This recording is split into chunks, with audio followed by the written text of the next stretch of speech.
hoy con el tema de cirugía de apéndice secal. Voy a compartirles pantalla.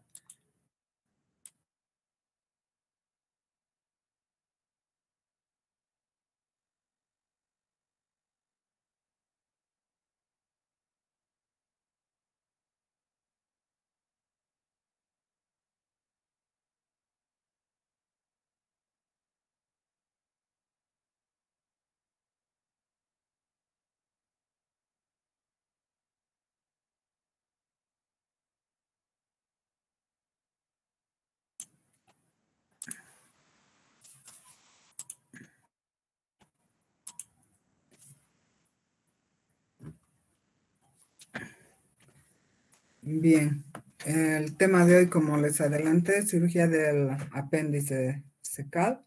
Vamos a empezar diciendo que el apéndice es un órgano vestigial sin una función conocida. Forma parte del ciego distal a nivel embrionario y su desarrollo empieza en la 8ª semana de gestación a partir del vértice del ciego. Al nacer, el apéndice tiene una dimensión de 4.5 veces más delgada que el colon y en la edad adulta se hace más delgado todavía, teniendo una relación de 8 a 9 veces menor que al nacimiento. El tejido linfático que tiene como contenido la pared apendicular se hace evidente al 7º mes de vida y permanece hasta la pubertad. El apéndice es un órgano linfoide totalmente desarrollado en etapa embrionaria y su producción de linfocitos B está plenamente identificada. El apéndice se oblitera en la edad adulta y en la tercera edad ya prácticamente empieza a tener una atrofia importante. Dentro de las anomalías que vemos en el apéndice, podemos hablar de la ausencia del apéndice que se determina a partir de la 8ª semana de gestación.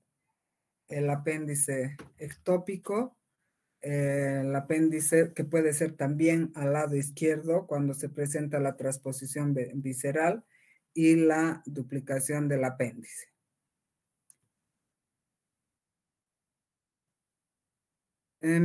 Quisiera, por favor, que me avisen si se escucha. Sí, doctora, sí se escucha. Ya, perfecto, perfecto. Entonces sigamos adelante. Bien, hablando de las características del apéndice, vamos a referirnos a la pared apendicular, que está compuesta por una túnica externa o serosa, la túnica muscular que tiene 2 capas, una superficial con músculo longitudinal y una profunda que tiene músculos circulares y es una capa gruesa. En la túnica submucosa tenemos fibras elásticas, tenemos los espacios linfáticos y la mucosa que tiene el epitelio cilíndrico. En esta mucosa se encuentra también una subcapa que es la musculares mucosae que contiene glándulas tubulares. Bien, hablando de la anatomía quirúrgica, vamos a referirnos también al apéndice secal como apéndice vermiforme y se llama así porque parece una lombriz. Su origen está en la confluencia de las 3 tenias o cintillas intestinales. Tiene una forma cilíndrica y una longitud que es variable, puede ir desde los 2.5 hasta los 20 centímetros. La topografía del apéndice está dada en relación a su vértice, el cual es libre y está solamente a nivel de la base fijo en el ciego. Esta particularidad hace que la posición del apéndice pueda ser variable, encontrando en un 44% la posición retrocecal o retrocólica, que es la más frecuente, y en porcentajes menores la posición pélvica, la subsecal, la ileocólica y como habíamos hablado algunas raras en un porcentaje que puede llegar hasta un 4%. El apéndice está irrigado por la arteria apendicular. Esta es una rama terminal de la arteria mesentérica superior. Puede nacer de la arteria cecal o de la ileocólica, y ambas provienen de la mesentérica superior, que es rama de la aorta, ¿no? En cuanto al drenaje venoso, vamos a decir que las venas drenan a la mesentérica superior y los linfáticos del ciego a la cadena ganglionar ileocólica. La inervación del apéndice es mixta. Tiene una inervación simpática dada por los ganglios celíacos y mesentéricos superiores a través del plexo solar. El sistema parasimpático está dado a través del 10º par craneal o nervio vago, y la sensibilidad dolorosa dada por el sistema somatostensorial, que está inervado en las raíces T8 a T10. Pasando a las enfermedades propias del apéndice cecal, lo más frecuente es el cuadro de la apendicitis aguda, no dejando de lado los tumores apendiculares. Y como veremos, la apendicitis aguda, que es la inflamación súbita del apéndice, tiene una etiología que en un 85% es obstructiva. Esta puede ser obstrucción por los fecalitos, como vemos aquí en la imagen, obstrucción por hiperplasia de tejido linfoide, sobre todo en pacientes en edad pediátrica, ascaris o parásitos, y cuerpos extraños o tumores. Las manifestaciones clínicas de la apendicitis se van a basar primeramente en el dolor abdominal, generalmente acompañada de estado nauseoso o vómitos y falta de apetito. La característica de este dolor abdominal es que es un dolor migratorio. Se inicia en forma vaga a nivel del epigastrio. En el transcurso de las horas se sitúa alrededor del ombligo y finalmente se delimita en la fosa ilíaca derecha. A esta migración se llama triada migratoria de Koger. No nos vamos a referir a la enfermedad como tal, por tanto, hay cosas que van a quedar para su clase de patología quirúrgica. Dentro de los tumores del apéndice cecal, vamos a decir que estos son raros y solo representan un 0,9 a 1,4 de las apendicectomías. Son descubiertos o diagnosticados en el trans o en el postoperatorio, y su naturaleza puede ser benigna y maligna.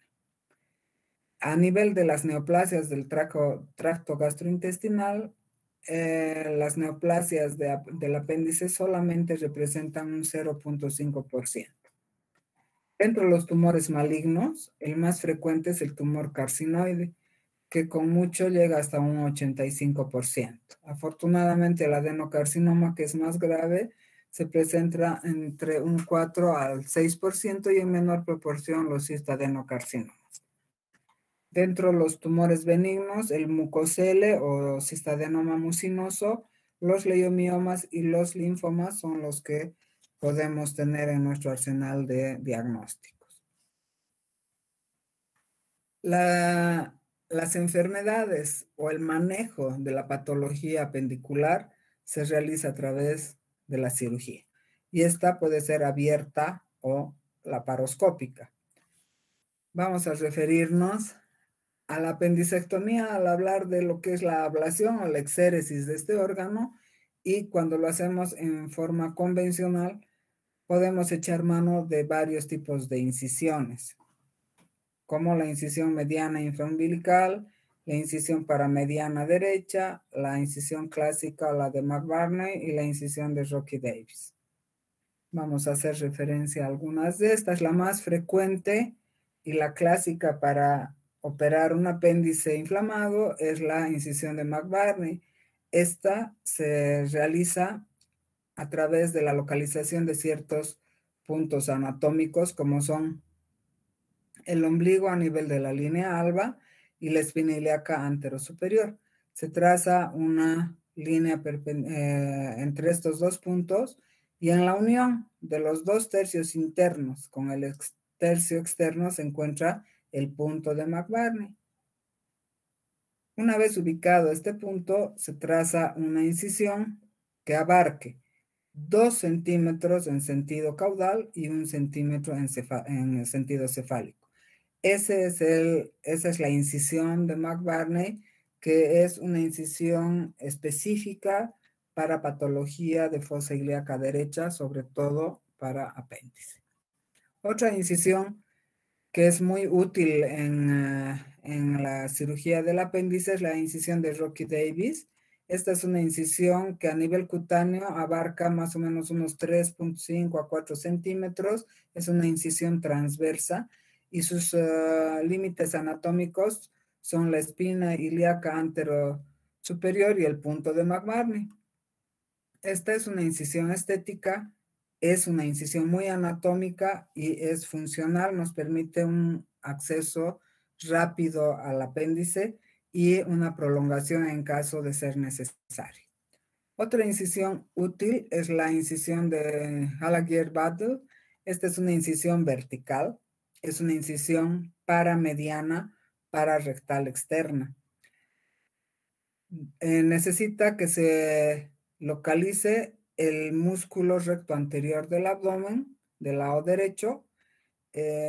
Se ubica la vaina anterior del recto y se realiza una apertura de la hoja anterior por dentro del borde externo del músculo. Se rechaza el músculo hacia la línea media y se procede a realizar, como se ve aquí, rechazado el músculo hacia la línea media, se procede a realizar la incisión en la hoja posterior de la vaina del recto. Ese es el abordaje de esta incisión. Es muy útil cuando hay dudas diagnósticas o cuando los pacientes son gorditos o de pared gruesa.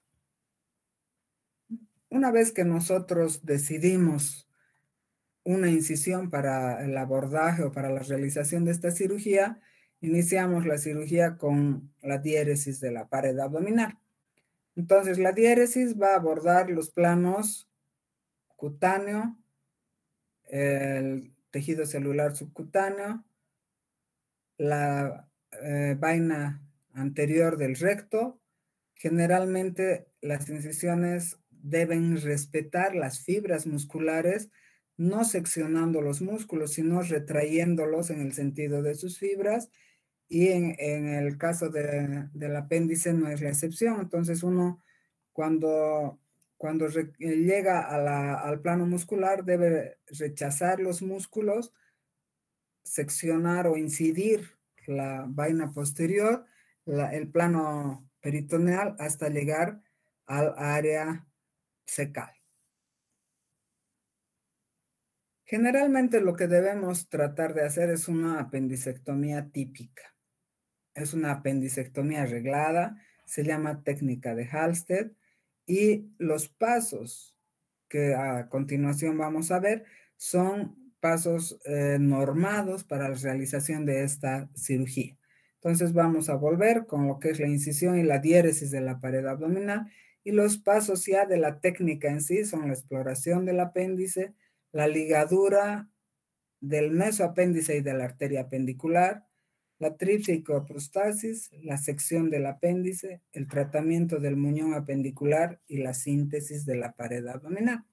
Esos son los pasos que siempre se deben realizar en la cirugía de la apendicectomía. Entonces, ya vimos la incisión y la diéresis. El siguiente paso que nos corresponde es la exploración del apéndice. Para esto, ¿qué tenemos que hacer? Primero tenemos que identificar el ciego y la válvula ileocecal. Una vez que se identifica el ciego, se prensa el apéndice con una pinza de Alice y se exterioriza. Siempre se debe cubrir y proteger los bordes de la herida quirúrgica. ¿Por qué? Porque el apéndice no es un apéndice sano, es un apéndice que está contaminado, su luz está obstruida y hay un flujo bacteriano importante. Entonces, para evitar las complicaciones o las infecciones de la herida quirúrgica, siempre se debe aislar el apéndice protegiendo los bordes de la herida. Una vez que se exterioriza el apéndice, inicia la fase vascular. Se llama así porque vamos a realizar el manejo de los elementos vasculares. Como aquí pueden ver, el manejo de la arteria apendicular con 2 ramas, y esta se encuentra en lo que es discurre a través de lo que es el mesoapéndice. Entonces, lo que nos corresponde como siguiente paso es ligar el mesoapéndice y ligar la arteria apendicular. Entonces, hemos dicho que tenemos el extremo o el vértice del apéndice traccionado con una pinza Alice o una pinza de tracción, lo cual va a hacer de que como un abanico se nos presente a trasluz el mesoapéndice y la arteria apendicular. A través de este tejido vamos a hacer una o dos ojales que nos van a permitir la ligadura segura de la arteria apendicular, como pueden observar aquí. El siguiente paso, una vez ligada a la parte vascular, es la fase digestiva. En esta, el manejo que vamos a hacer es el manejo del órgano en sí.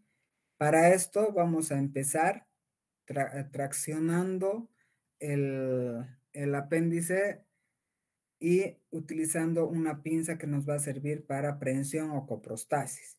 Se realiza la tripsia o coprostasis en la base del apéndice. Esto quiere decir tripsia o coprostasis, quiere decir prensar la base para que no haya bacterias que sigan migrando de un sector hacia el otro, ¿no? Y posteriormente a la tripsia se realiza la ligadura del apéndice. Como ven en la figura, se utiliza material no absorbible como el lino o la seda, y a nivel de la base se realiza un nudo. El siguiente paso es la realización de una sutura en bolsa de tabaco o jareta, la cual se realiza a 1 centímetro periférico al sitio de la ligadura de la base, y se realiza en el plano cero muscular sin llegar a la mucosa, dando una vuelta alrededor de lo que es la base apendicular. Esta puede ser realizada con la misma seda o material no absorbible, o también se puede utilizar material absorbible delgado. Una vez que se ha hecho la jareta y se ha hecho la ligadura de la base, nos corresponde el siguiente paso, que es la exéresis o ectomía del apéndice. En cirugías abiertas, cuando hay mucha contaminación, todavía hay escuelas que preconizan el uso de yodo o una electrofulguración en la luz del muñón apendicular. Lo que viene como siguiente paso es el manejo del muñón apendicular. Este manejo puede ser realizado sin invaginación del muñón o con invaginación. ¿Cuándo vamos a elegir alguna de estas dos opciones? No se invagina el muñón cuando la base del apéndice está libre, está sana, no tiene alteraciones. Generalmente se utiliza en pacientes adultos, nos ahorra algunos minutos, se dice que el hilo posoperatorio es menor. Este manejo sin invaginación está considerado como una técnica típica, y solamente utiliza, como ven en la figura, una ligadura en la base apendicular. Se llama técnica de Puché a este manejo sin invaginación. Y lo que se hace en realidad es prensar la base, ligar la base, seccionar por encima de la ligadura, y solamente se queda el muñón expuesto sin ningún tratamiento o sin ningún manejo posterior. Este es el manejo del muñón típico en la cirugía laparoscópica. No se necesita hacer otra maniobra. La otra forma del manejo del muñón es con invaginación. ¿Cuándo se invagina el muñón? Cuando la base del apéndice está friable o tiene un flemón o está gangrenada o perforada.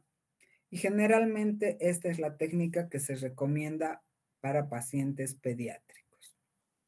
Las técnicas o el tipo de manejo de muñón con invaginación son tres. La primera es la técnica típica o la técnica de Halsted, que ya la hemos visto, o sea, se realiza la jareta alrededor de la ligadura de la base, se prensa, se liga a la base, se secciona la base y con esta jareta se traccionan los hilos y se entierra el muñón previamente seccionado.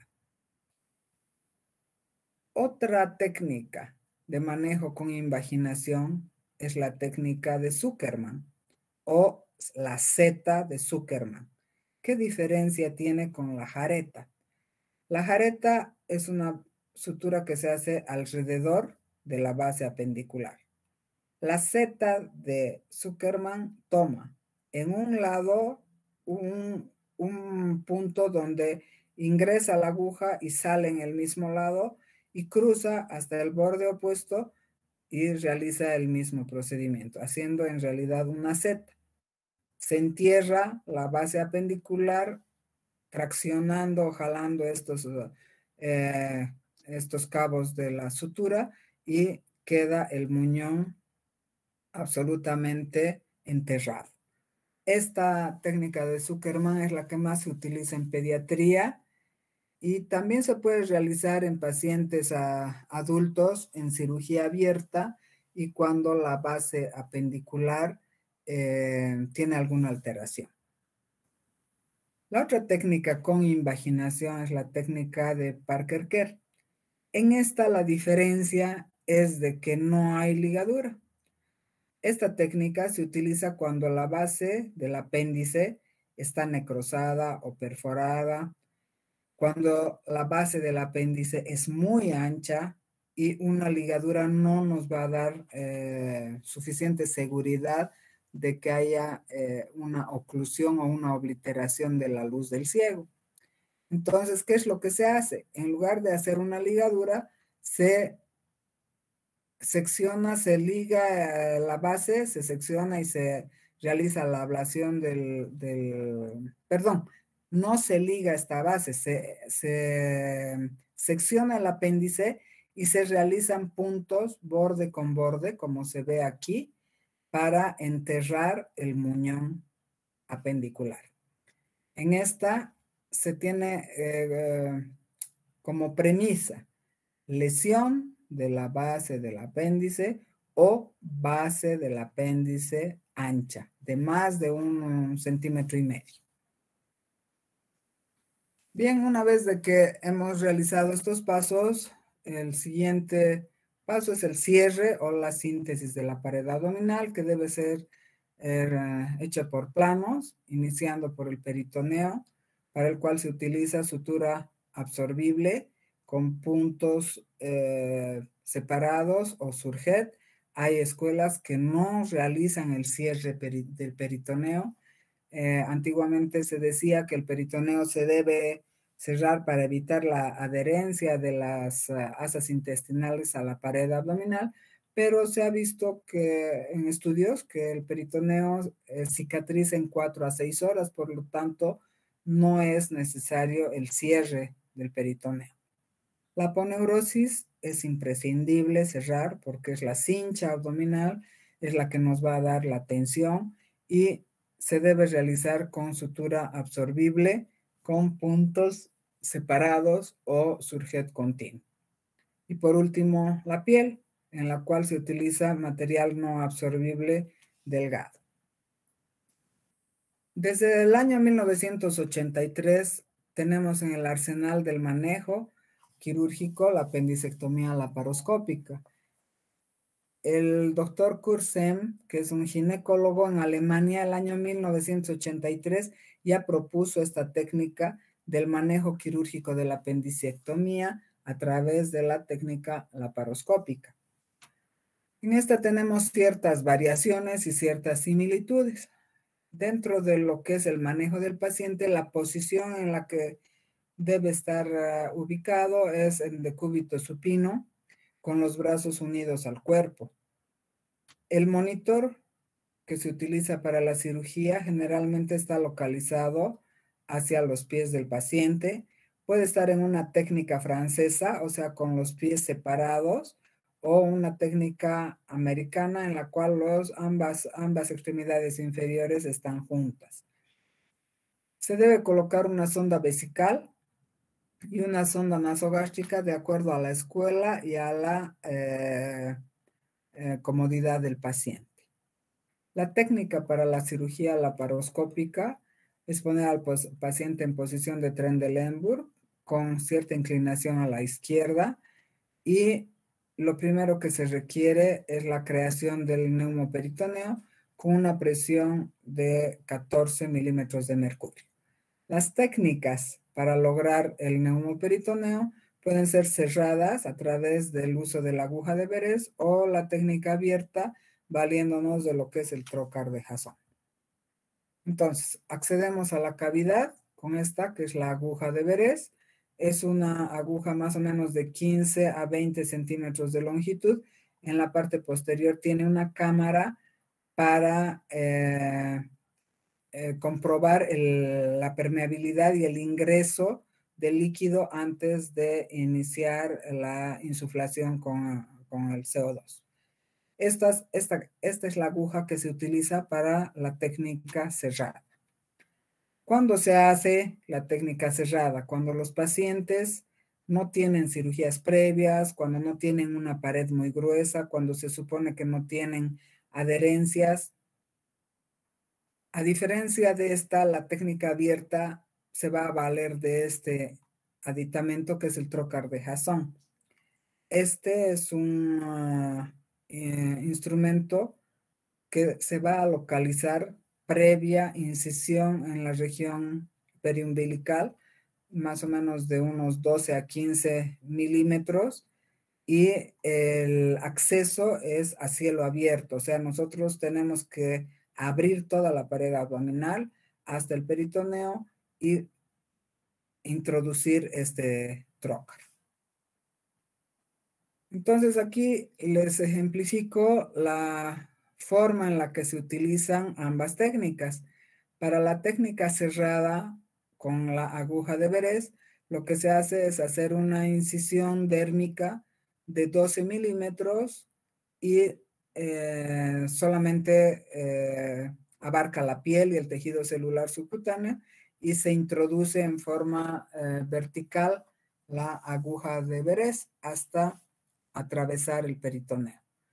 En el caso de la técnica abierta, como ustedes están viendo, se realiza una incisión más o menos de 1,5 centímetros, se realiza la diéresis de la pared hasta llegar al peritoneo y se introduce el trocar.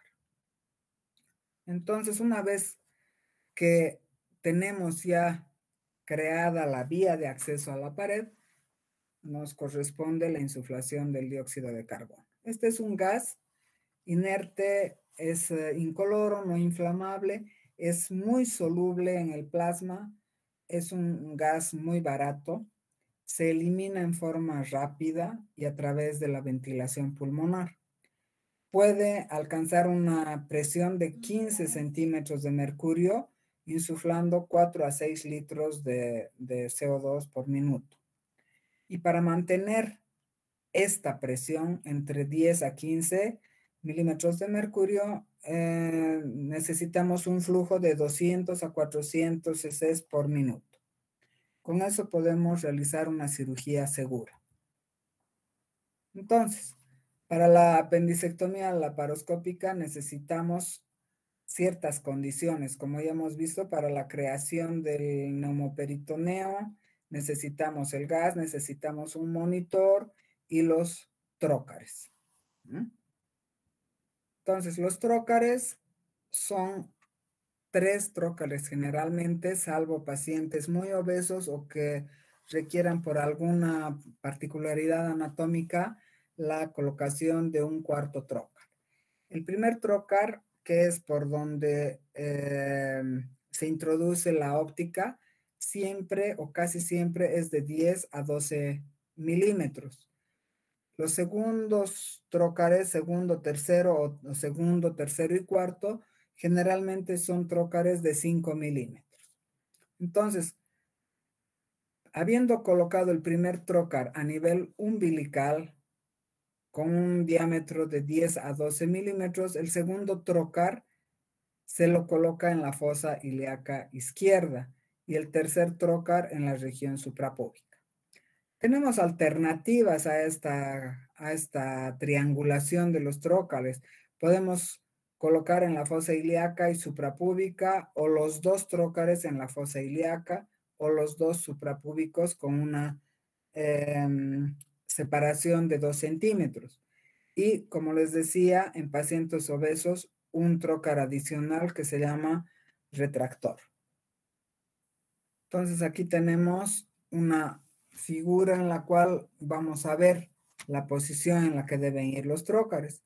Primer trócar en la región periumbilical, generalmente supraumbilical a nivel de la línea media, donde va a ir la óptica de 0 grados y en algunos casos de 30 grados. Este trócar es de 10 milímetros. El segundo trócar, que puede ser de 10 milímetros, de 5 milímetros o 10 milímetros, se lo va a colocar a nivel suprapúbico. Y el otro trócar que nos va a servir para la manipulación de los instrumentos en la región de la fosa ilíaca izquierda. ¿Por qué es importante hacer esta triangulación adecuada de los trócares? Por la lesión que podemos ocasionar.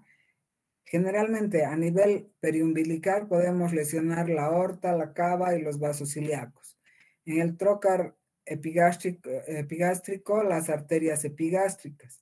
Y en la región suprapúbica, la vejiga o las arterias umbilicales. Una vez que creamos el neumoperitoneo y llegamos a la cavidad abdominal, lo primero que tenemos que hacer es su exploración. Para esto vamos a explorar por cuadrantes los órganos abdominales del sitio más lejano al apéndice hasta la proximidad de la fosa ilíaca derecha. Entonces podemos, cuando la cirugía es de apéndice, empezamos a hacer la exploración de la cavidad abdominal en el cuadrante superior derecho, vamos al izquierdo, cuadrante inferior derecho y, cuadrante inferior izquierdo y recién la fosa ilíaca derecha para exponer el apéndice y su meso. Una vez que se ubica el apéndice, se empieza a realizar el despegamiento del epiplón, de las asas de ilion y sobre todo esto se ve en los casos de los plastrones o colecciones apendiculares. Y se realiza la visualización de los vasos del mesoapéndice. Una vez que tenemos esto, en realidad todo es igual que la técnica abierta, ¿no? Se prensa la base apendicular, con una pinza se separa la punta o vértice del apéndice y con la otra se separa el mesoapéndice para llegar a la base apendicular. Se la prensa y seguidamente se liga.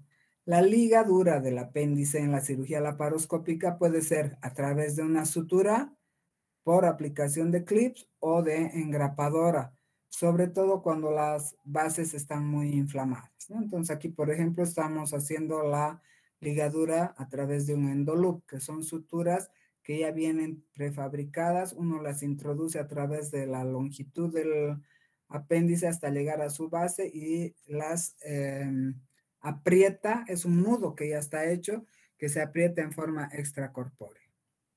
Y posteriormente de elegir una de estas formas de ligadura, se procede a la sección del apéndice.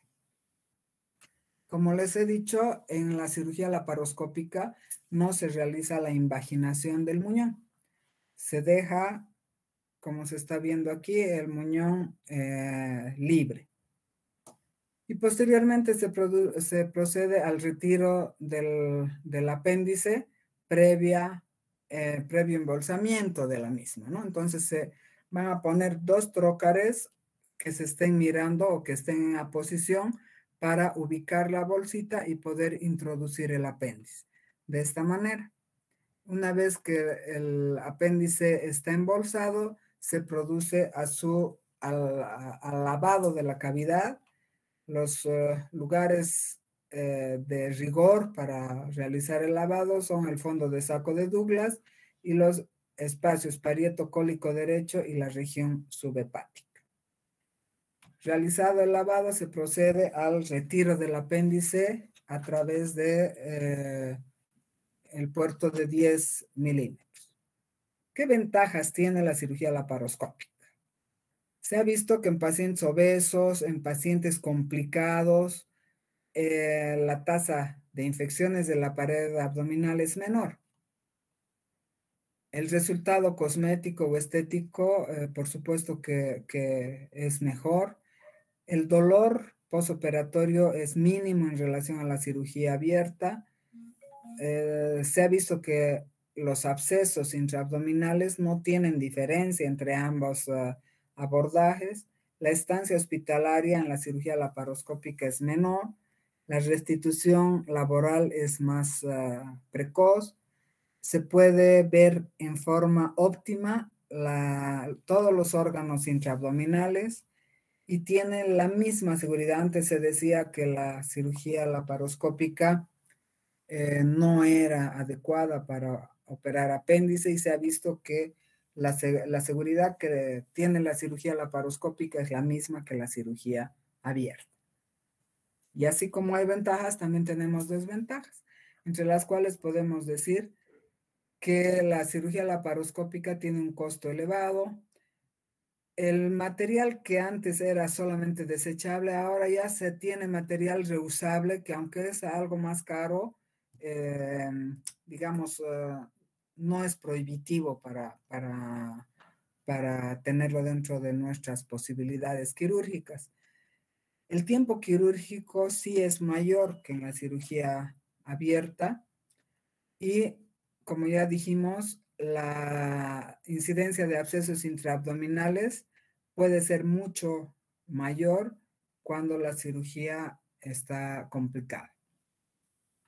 Dentro de las complicaciones de este procedimiento, tenemos complicaciones que pueden presentarse desde el primer día, como el hilio, casos de hemorragia o evisceración. Más que nada, esto se da en cirugía abierta. Al segundo día, en ambos tipos de cirugía, la atelectasia o la neumonía pueden estar presentes.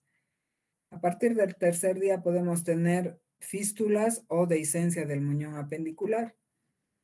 Las infecciones de herida quirúrgica las debemos empezar a considerar a partir del cuarto o quinto día y los abscesos a partir del séptimo día.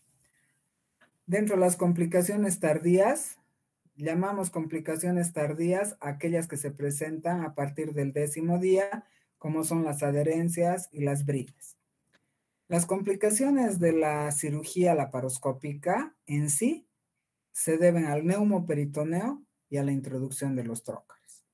Y en cuanto a las infecciones sépticas, no tenemos un consenso o una tabulación específica para considerarlas como un número determinado. Y con eso terminamos el tema de hoy.